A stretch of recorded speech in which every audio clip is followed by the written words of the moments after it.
eletrodinâmica e poder se preocupar só com exercícios, para encerrar o resumão que o material de vocês traz, faltaria ainda falar de geradores, receptores e bater um papo sobre as leis de Kirchhoff.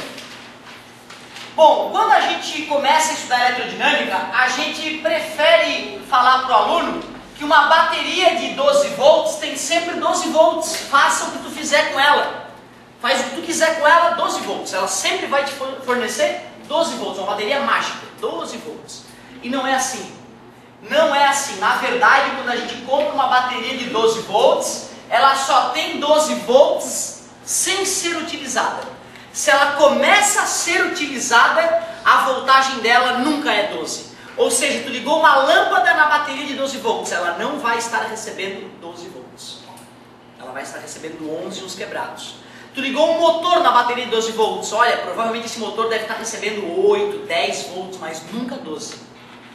Claro que para que o usuário não precise fazer conta na hora de comprar suas pilhas, baterias e lâmpadas, tem lá está escrito na lâmpada, 12 volts. Tu compra uma bateria de 12 volts, conecta um no outro, o engenheiro sabe que não é 12 volts nem na bateria, nem na lâmpada na hora de utilizar, mas tu comprou como se fosse, certo? Então isso é uma coisa importante de começar a conhecer.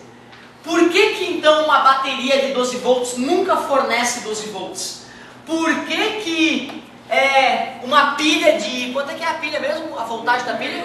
É importante vocês saberem disso, tá? Que a pilha convencional do dia a dia tem 1.5 volts. Por que aquela pilha nunca fornece 1.5 volts? É porque no Brasil, professor, não é isso, não é isso.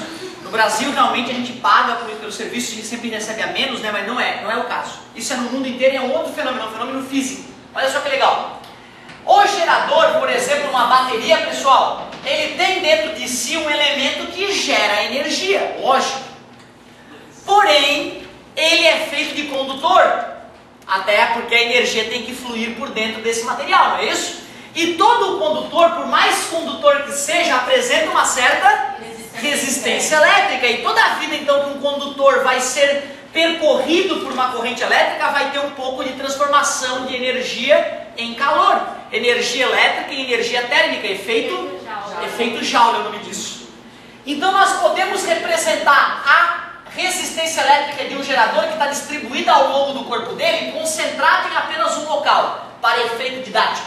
E a gente chama essa resistência de resistência interna, porque está dentro do gerador, constitui o gerador. Esta região onde está ocorrendo a geração de energia, a gente chama de força eletromotriz. É isso aí. Então, se eu quiser calcular quanto de voltagem está sobrando nos polos do gerador, quanto que o gerador de fato gera de voltagem no circuito, eu pego aquilo que ele gerou de verdade e subtraio o que foi perdido.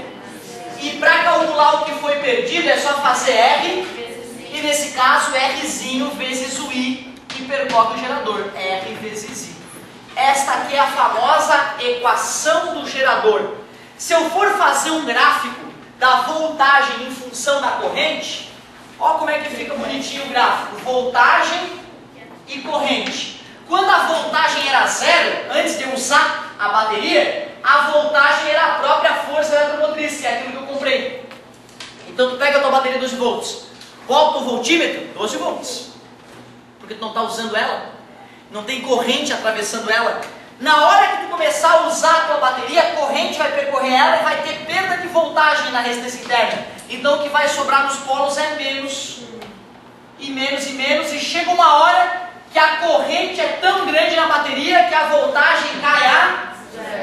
É a famosa corrente ICC, corrente de curto-circuito. É isso mesmo. Pessoal, vale lembrar que quando um gerador é projetado pelo engenheiro, ele é projetado para que seja usado bem no meio.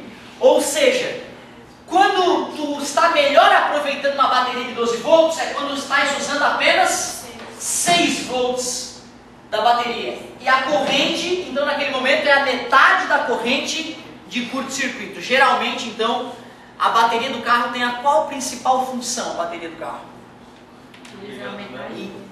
Não, a principal função da bateria do carro, qual é? Os carros mais antigos, não sei se tu sabia, mas tu ligou o carro, pode tirar a bateria, jogar pela janela, ir embora. e até o Nordeste. Se na hora de abastecer não desligar o carro, não dá nada. Então qual é a principal função da bateria? Dar a partida. Certo? Exatamente. Dá a partida porque depois que o carro começou a girar o motor, tem uma correia que liga o motor ao alternador, que é o gerador. E esse alternador gera energia que recarrega a bateria e que alimenta todo o sistema do carro. Talvez à noite a pessoa que tirou a bateria do carro tenha problema, porque aí o alternador talvez não dê conta de ligar os faróis e jogar energia na vela para o motor funcionar, certo? Mas a principal função da bateria é ligar o carro. Depois que o carro está ligado, o alternador dá conta de boa parte da energia para os outros sistemas. Beleza? Bom, então na verdade, pessoal, quando eu estou ligando o carro, eu estou usando a minha bateria ao máximo para girar o motor de arranque. E nessa hora, qual será que deve ser a voltagem nos polos da bateria? 6, porque é o momento em que a bateria está sendo mais utilizada. O engenheiro projeta esse momento para usar a metade da força eletromotriz. Porque nessa hora é que apresenta o melhor rendimento energético. Pessoal, quando a gente fala em gerador, a gente pode fazer várias perguntas. Eu posso perguntar a potência dissipada, a potência gerada ou a potência fornecida nos polos. Se eu quero, primeiro, o que é potência? Potência é V vezes I, potência elétrica. Beleza? Só que como nós sabemos que tem o V igual a R vezes I, substituindo uma na outra, surgem outras duas maneiras de calcular a potência. R vezes I ao quadrado, ou ainda, coloca no lugar do I V sobre R, V ao quadrado sobre R. Essas são as três maneiras de calcular a potência. Se o cara te pergunta a potência gerada, pessoal, tu vai fazer V vezes I, só que usando a força eletromotriz, fica E. Só que isso não é uma nova fórmula, gente. Tu não vai ter essa nova fórmula no formulário, tu vai ter só o P igual a V vezes I. Se ele te perguntar qual é a potência gerada, tens que lembrar que o que é gerada é na força eletromotriz. Se ele te perguntar a potência dissipada, é aqui na resistência interna, então eu vou fazer assim, ó, R vezes I ao quadrado, só que no lugar do R, Rzinho. E se ele te perguntar qual é a potência fornecida, aí tu faz o V vezes I mesmo. Onde o V que V é esse, pessoal? É o V nos polos, nas extremidades do gerador. É bem isso mesmo. O que é um receptor? Pô, gerador, um bom exemplo, nós estamos usando o tempo inteiro. Pilhas, baterias, tudo bem? Até uma tomada, tu pode considerar que é um gerador pontual, certo? Claro que o gerador em si está lá na PQP, né? Mas dá para raciocinar como se ela fosse um pequeno gerador. Receptor, então, seria o quê? Um exemplo de receptor na tua casa. Os eletrodomésticos, certo? Por exemplo, os motores que movem os eletrodomésticos, não é isso? Beleza? Porque uma lâmpada em si, a lâmpada incandescente, ela é um resistor, pura e simplesmente, né? Essa aqui já dá para dizer que ela é a lâmpada incandescente convencional, ela é um resistor, beleza? Isso aqui já dá para dizer que ela é um receptor, porque não é só a resistência elétrica que ela tem outras funções ali, para ela poder gerar, né, esse plasma frio ali dentro daquele tubo, tem, né, um transformadorzinho, certo? Que está convertendo energia, então já dá para dizer que ele é sim um receptor. Mas a melhor maneira de pensar em receptor é o motor. O motor, o que ele faz? Ele vai pegar a energia elétrica e vai converter uma parte da voltagem em movimento, não é isso? Então não é força eletromotriz, é força contra eletromotriz. Ele vai fazer força no sentido oposto da corrente, roubando a energia da corrente e movimentando, gerando movimento. Só que o motor é feito de quê? Ímã com fio enrolado, não é isso?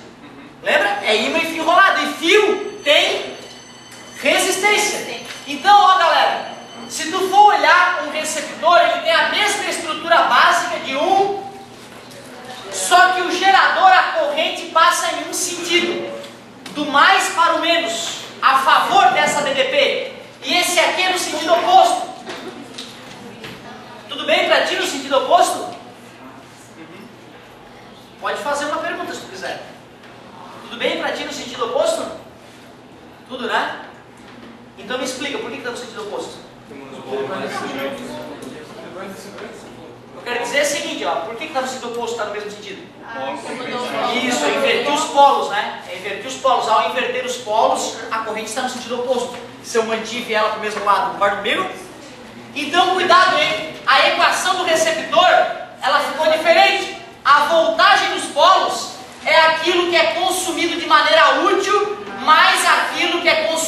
maneira inútil. É isso aí, e o gráfico, a curva característica do receptor ficou diferente, ó. Força contra a eletromotriz, ela vai crescendo. Potência dissipada, R vezes I ao quadrado, normal. Potência consumida, V vezes I, beleza? Certo? Potência útil, E' vezes I, que é a potência que é aproveitada de fato. Certo, galerinha? Ainda faltou leis de Kirchhoff. Muito obrigado pela paciência, façam um exercício, que a próxima aula basicamente vai ser só exercício, hein?